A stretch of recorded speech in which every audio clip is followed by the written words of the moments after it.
Welcome back to Pakistan आज रात। हम बात कर रहे हैं प्रोग्राम में कि एपीसी में ये डिसाइड तो हुआ है कि खुद इंसारी की तरफ जाएंगे, लेकिन जाएंगे कैसे और क्या इस दौरान हम अमेरिका से एड लेना बंद कर दें। लेकिन ब्रेक में जाने से पहले जो गुफ्तगू हो रही थी खुर्रम दस्तगीर साहब, बड़ा मेजर इशू है पावर का। शजील मेमन साहब के पास इस चीज़ का भी जवाब है। वो कहते हैं डिमांड इतनी तेज़ी से बढ़ रही है, पिछली हुकूमतों ने जो है पावर जनरेशन के हवाले से कोई काम नहीं किया, इसलिए ये सूरत हाल है। नहीं, आप देखें ना, एक तो मैंने अर्ज किया कि पेप्को की जो बहुत ही बद इंतज़ामी है और चोरी है वो हर साल बढ़ती गई है इस हुकूमत के दौर में। क्या वो 336 अरब रुपए है, यानी वो अमरीकी इमदाद तो उसके मामले में बेमानी है जितना हमें पेप्को जो है सालाना नुकसान दे रही है। दूसरा जो सर्कुलर डेट का इशू है जिसको ये हल करने में मुकम्मल तौर पर नाकाम है कि इन्होंने अगस्त 2009 में पहली दफा जब शौकत तरीन साहब थे तो 390 अरब रुपए का जो सर्कुलर डेट था वो एक अलहदा डेट व्हीकल में पार्क किया। अब वो दोबारा बढ़कर उसमें 260 अरब रुपए और ऐड हो गए, यानी रफली 600 अरब रुपए का एक पत्थर है पाकिस्तान की मुशत के ऊपर, जिसको ये हुकूमत हल करने में मुकम्मल तौर पर नाकाम है। और ऑफर क्या कर रहे हैं कि जी हम 8 अरब दे देते हैं। 8 अरब से तो चंद दिन निकलेंगे, इस तरह मामला हल नहीं हो रहा इनसे।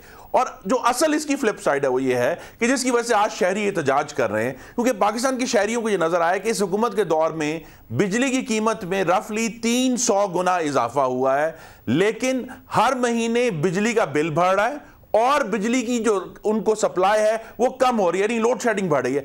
इसकी वजह से लोग इतने फ्रस्ट्रेटेड हैं कि आपने कीमत भी 3 गुना कर ली है, आप हमें बिजली भी नहीं दे रहे और आप बिजली के बिल भी बढ़ाई जा रहे हैं। और दूसरी तरफ जो उनकी डिस्ट्रीब्यूशन कंपनीज में जहां 50% तक लॉसेज हैं, 3-4 ऐसी डिस्ट्रीब्यूशन कंपनीज हैं मुल्क के शमाल में और बिल्कुल जनूब में, जहां जिनकी चोरी इतनी मैसिव स्केल पे हो रही है और उसकी सजा जो है वो गुजरांवाला या लाहौर के शहरों को मिल रही है जहां सिर्फ 11% के लाइन लॉसेज हैं। तो जो लोग वहां, आज मेरे शहर गुजरांवाला में बहुत एहतजाज हुआ है, वो इस वजह से हुआ है कि ये लोग वो हैं जो बिल देने वाले हैं और वो ये कह रहे हैं कि हम बिल भी दे रहे हैं और हमें उसकी सजा ये मिल रही है कि हमें 18 घंटे जो है वो लोड शेडिंग हो रही है। तो ये जो तमाम इनकी इनकॉम्पिटेंस है, ये अब कोई पॉलिटिकल ओपिनियन नहीं है कि शर्जील साहब को जो है वो लाल नजर आ रहा है और मुझे सबज नजर आ रहा है। जब 18 घंटे की लोड शेडिंग होगी तो जो नाअहली है वो बड़ी वाज़ेह है। जिस किस्म के एहतजाज है वो हमारे सामने है। मैं जब शर्जील मेमन साहब की बारी आएगी इसका जवाब जरूर लूंगा। हारून अख्तर साहब, ये फरमाइएगा कि आपने कहा कि हम ये एड लेना कैसे बंद कर दें जब तक हम अपना टैक्स निज़ाम बेहतर नहीं करते, हम अपनी करप्शन को कम नहीं करते, गवर्नेंस को बेहतर नहीं करते। लेट्स सपोज अगर आज हम ये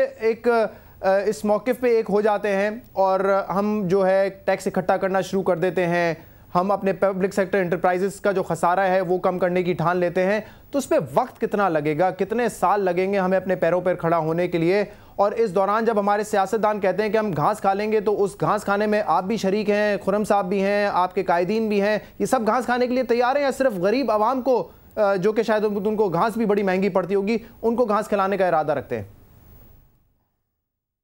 शहजाद साहब, नारों से अब काम नहीं चलेगा, अब एक्शन से काम चलेगा। मैं एक बात ज़रूर करना चाहता हूँ शर्जील मेमन साहब के जवाब में कि फ्लड्स तो आए हैं 2010 में, ठीक है, और जापान में भी सुनामी आई। दुनिया में फ्लड्स और साइक्लोन्स और हरिकेन्स आते हैं।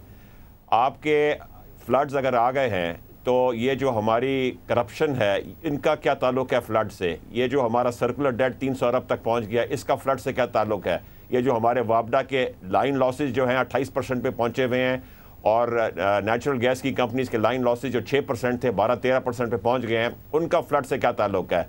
जो चोरी स्टील मिल में हुई है और जो घाटा इस वक्त 100 अरब तक पहुंच गया, उसका फ्लड से क्या ताल्लुक़ है? जो हालत रेलवे की हो गई है उसका फ्लड से क्या ताल्लुक़ है? जो PIA अब बंद होने के करीब आ गया उसका फ्लड से क्या ताल्लुक़ है? लिहाजा अपनी गलतियों को रियलाइज़ करें। आप इस पूरे रीजन में वर्ल्ड बैंक के मुताबिक, दुनिया के हर स्टेटिस्टिक्स के मुताबिक आपकी पिछले 3.5 साल में वर्स्ट इकोनॉमी है, वर्स्ट GDP ग्रोथ है, हाईएस्ट इन्फ्लेशन है, वर्स्ट अनएम्प्लॉयमेंट है, वर्स्ट पॉवर्टी है। लिहाजा आपकी इकोनॉमिक पॉलिसी फेल हो गई है। एक्सेप्ट करें। आज आप कहें कि हाँ हम एक्सेप्ट करते हैं, बट हम ये स्टेप्स ले रहे हैं इसको रिवाइव करने के लिए, तब मैं इनकी बात मानूंगा। लिहाजा ये सब नारे हैं, ये कुछ नहीं कर सकते। अब वक्त आ गया कि एक नया मैंडेट कौम दे और नए लोग आके इस मुल्क की इकोनॉमी को टर्न अराउंड करें ताकि इस अजाब से हमें निजात मिले।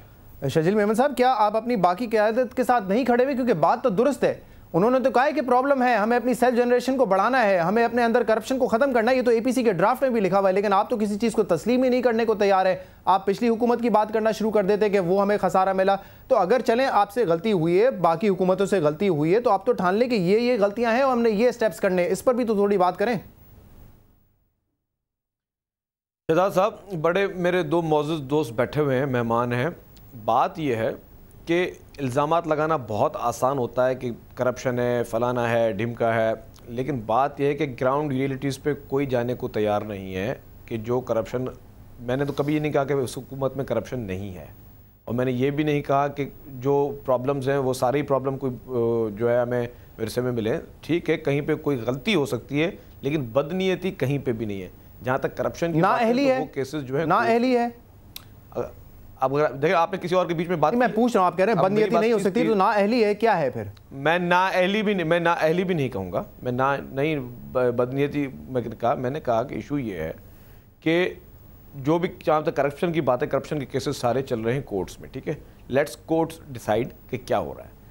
मेरे ख्याल से अगर लोड शेडिंग का जो इशू है, मैंने पहले बताया कि पिछली गवर्नमेंट्स में ये सही बात है कि पावर जनरेशन नहीं हुई, और इसी गवर्नमेंट ने, क्या किसी ने इस गवर्नमेंट की तारीफ की कि वाकई नेक नियति के साथ थरकोल में जो प्रोजेक्ट उन्होंने स्टार्ट किए हैं, या छोटे छोटे पावर प्लांट्स के लिए जो कोशिश हो रही है कि 1 मेगावाट 5 मेगावाट तक जहाँ से भी किसी इंडस्ट्री से जनरेट होती है, किसी भी तरीके से जनरेट होती है, हम लोग मतलब थर्मल कोई और कुछ भी कर रहे हैं, हम लोग कर रहे हैं, ठीक है, कोशिश, ये नहीं कि कोशिशें नहीं चल रही हैं, कोशिश चल रही है। और थरकोल का तो मैं खुद विटनेस हूं, क्योंकि मेरी कॉन्स्टिट्यूंसी है, वहाँ पर रैपिडली काम चल रहा है, वहाँ पे सड़कें बन रही हैं। मेमन साहब, इशू ये है ना कि पहले आप लोगों को अपनी तरजीहात को दुरुस्त करना है। पहले आपके सामने सर्कुलर डेट का इशू खड़ा था, पहले आप उसको क्लियर करते। जो जनरेशन हमारे पास ऑलरेडी है लेकिन वो इस्तेमाल में नहीं है, फुल कैपेसिटी पे नहीं चल रही, पहले उसको आप जगह पे लेकर आए, बाद में आप नए प्रोजेक्ट स्टार्ट करें ना। ये चीज तो हमारे सामने थी, सर्कुलर डेट का इशू, और वो बिल्कुल सही फैक्ट्स और आदाद शुमार बता रहे हैं कि इजाफा हुआ है सर्कुलर डेट के इशू में, वापडा की सब्सिडी में इजाफा हुआ है।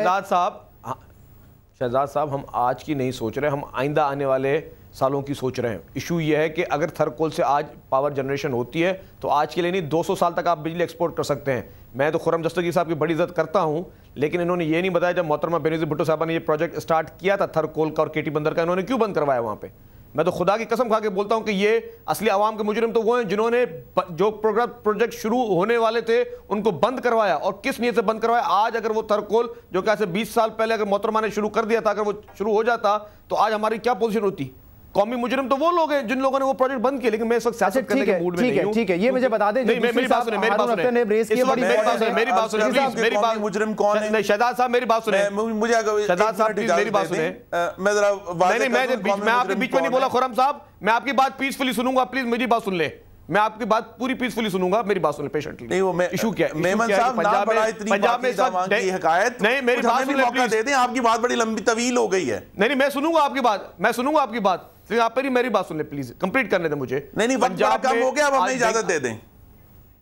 नहीं, पंजाब में डेंगू के जो मसाइल थे उनसे डाइवर्सिफाई करने के लिए लोगों को, मेहरबानी आपकी आवाज, वहां के गवर्नमेंट के लीडरान बोल रहे हैं, चीफ मिनिस्टर का बेटा जाके बोल रहा है कि हम लोग मुजाहरे करेंगे, और वो मुजाहरे किस तरह हो रहे हैं? पुरतशद्दुद मुजाहरे हो रहे हैं, लोगों की इमलाक को नुकसान पहुंचाया जा रहा है, ट्रैफिक सिग्नल्स को नुकसान पहुंचाया जा रहा है, ये मुझे बताएं कि ये अपनी नाअहलियों को डाइवर्सिफाई करने के लिए, अपनी नाअहलियों को डाइवर्सिफाई करने के लिए कंट्रोल नहीं कर सक रहे, कौमी जुर्म ये सबसे बड़ा हुआ है कि मौजूदा हुकूमत ने पिछले 3.5 साल में इससे पहले आने वाली जो 60 साल की जनाब खबरनामा ना पढ़े, वो बताएं कि ज्यादा कर्जे लिए नवाज शरीफ ने क्यों बंद किया?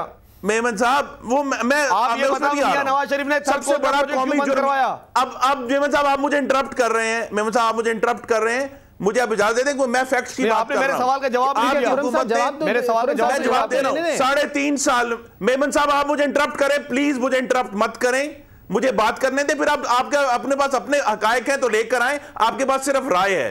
मैं सिर्फ ये कहना चाह रहा हूं कि इस हुकूमत ने पिछले 3.5 साल में पिछले 60 साल की हुकूमतों से ज्यादा कर्जे लिए हैं, और उन कर्जों की वजह से पाकिस्तान में इन्फ्लेशन, पाकिस्तान में जो क्रेडिट अवेलेबल नहीं है प्राइवेट सेक्टर को, पाकिस्तान की मुईशत का बेड़ा गर्क कर दिया है। तो ये कौमी जुर्म है। बाकी जो ये बात कर रहे हैं, मैं इसमें भी आ जाता हूं, जो 2 बड़े सैलाब आए हैं कि जो इन्होंने बड़े सैलाब आए, मेमन साहब मैंने आपको इंटरप्ट नहीं, आप मुझे इंटरप्ट मत करें, मैं बोलता जाऊंगा। इशू ये है कि जुर्म इन्होंने किया है, आज 75 करोड़ रुपए की मंथली पेमेंट कैपेसिटी उसके ऊपर चार्ज के ऊपर दे रहे हैं, ये सिर्फ 30 मेगावाट के लिए। वो कितनी बड़ी करप्शन है, कौन उसमें इन्वॉल्व है? और आपने, मैं NICL का नाम लूंगा कि उसमें अरबों की करप्शन हुई है, कौन उसमें इन्वॉल्व है? हाजियों की जेबें किसने काटी है, किसने लूटा है? लेकिन हमें यह है कि जो मामला, अगर आप समझते हैं कि कहीं भी मुस्लिम लीग नून की क़यादत हर तरह से अपने आप को हर अदालत में पेश करने के लिए तैयार है, लेकिन यह बात आप सदर आसिफ जरदारी के बारे में नहीं कह सकते, जो इस्तिस्ना के पर्दे के पीछे छुपे हुए हैं। वो भी आए, अदालत का सामना करें, हम भी तैयार हैं जवाब देने दीजिएगा। लेकिन जो मुआशी जुर्म इन्होंने किए हैं, पाकिस्तान के मुआशी मुस्तकबिल को इन्होंने गिरवी रख दिया है। आज नंदीपुर का पावर प्लांट किसने क्या किया? 1.5 साल से मशीनरी कराची पोर्ट पे पड़ी है, वहां गुजरावाला नहीं पहुंच रही, सिर्फ इसलिए कि इनके वजीरों की जो कमीशन है वो उनको नहीं मिली, लिहाजा गुजरावाला को बिजली नहीं मिली 425 मेगावाट। और ये इतने बड़े जुर्म है, मुआशी जुर्म, जिसका जिक्र अभी जो है उन्होंने अख्तर साहब ने भी किया है। जनाब अगर आप मैं एक फैक्ट आपके सामने रखूं, फिर आप जवाब दे दें कि पिछले 3.5 साल में अब आपको भी सुनना पड़ेगा, फैक्ट है, सुनना पड़ेगा, फैक्ट है। स्टेट बोर्ड एंटरप्राइजेज ताकि हम बड़ी बड़ी बातें इन्होंने 3.5 साल में 1000 अरब रुपए का नुकसान किया है इस पाकिस्तान के अवाम का। अब हम बात करते हैं कि जी हमने चंद करोड़ डॉलर की इमदाद के लिए पाकिस्तान को ये लोग बेच रहे हैं, जरदारी एंड कंपनी। जल्दी से मुझे समझ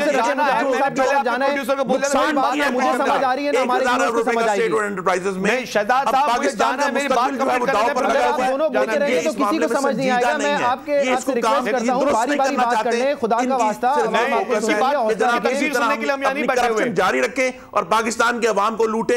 और मकसद यही है कि इसमें कोई अब राय नहीं दूसरी कि पाकिस्तान के अवाम को जो 18 घंटे की लोड शेडिंग है वो सबसे बड़ा खुद सबूत है। कोई राय नहीं है कि ये आपको गलत है या ये सही है, ये उनका खुद सबूत है। शजील मेमन साहब फरमाइए। अब इनको बोले बराए मेहरबानी अब पीसफुली पेशेंटली सुनिएगा। शजील साहब मैं तो आपको इंटरप्ट करूंगा, आपने मुझे मुस्तकिल इंटरप्ट किया है। अगर आप इंटरप्ट करेंगे तो नहीं होगा, मैं अपना बातें करूं, आपने मुझे मुस्तकिल इंटरप्ट काम कर ले शहजाद, नहीं तो फिर आप बात कर ले, मैं चला जाता हूं, ठीक है? मैं प्रोग्राम चला तो आप जवाब दे दें, मुझे फिर अपने तीसरे मेहमान की तरफ भी जाना है, जवाब दे दें जी। मेरी बात सुने, इन्होंने बात बड़ी मजे से कर ली कि हमारे सदर साहब केसेस को फेस नहीं करना चाहते और वो मुजरिम हैं और वो उन्होंने करप्शन की। मैं आपको एक बात बताता हूं, जब मियां नवाज शरीफ साहब वजीर आजम थे तब सदर पाकिस्तान हमारे मोहतरम आसिफ अली जरदारी साहब उस वक्त जेल में थे। उस वक्त सैफुर रहमान चेयरमैन नैब का था और इनके अपने जो मलिक कयूम साहब के जो गुफ्तगू शहबाज शरीफ साहब की है वो भी रिकॉर्ड में कि क्या बातें कर रहे थे। ये तो अच्छा, वो तो हमारे सदर साहब ने 12 साल कैद भी साहब जो खत लिखा था बीच में ना बोले प्लीज, बीच में ना बोले विड्रॉ कर रहे हैं, आपको बात करने किसने लिखा था? मलिक कयूम ने लिखा था जनाबे वाला, वो आपके भी परवरदा रहे हैं। ये ना कहीं जो खत लिखा है withdrawal of cases from Swiss courts, वो भी मलिक कयूम ने attorney general of your government 5 अरब रुपए का टैक्स मियां नवाज शरीफ ने माफ करवाया। मेरी बात सुने, 5 अरब रुपए का टैक्स डिफॉल्टर मेरी गुजारिश है, आज पंजाब हाई कोर्ट में रिक्वेस्ट टू शजील मेमन साहब। अच्छा, मेमन साहब, any allegation that you wish to have, please file a case in a court of law and Mian Nawaz Sharif shall face it. We are perfectly open about it. File a court in a court of law. लेकिन don't make allegations on it. Request करता हूं, मेरी बात सुने, आपका money laundering case में इसाकदार खुद लिख के आया है, मनी लॉन्ड्रिंग केस में नवाज शरीफ और शहबाज शरीफ दोनों जो है मनी लॉन्ड्रिंग में इन्वॉल्व हैं। इसाकदार आज भी मौजूद है, मेमन साहब जनाबे वाला इस वक्त आज भी हम करेंगे कि सिर्फ सॉल्यूशंस के हवाले से बात करें, इल्जामात लगाने से कोई फायदा नहीं होगा। अवाम सब जानती है किसने क्या किया है। अब अवाम आपकी तरफ देख रही है कि क्या आपके पास कोई सॉल्यूशन है तो वो हमें बता दें। इल्जामात को अब यहीं पे बंद करें। हारून साहब से हम बात करेंगे, एक वक्फा लेते हैं, इस वक्फे के बाद हमारे साथ रहिएगा।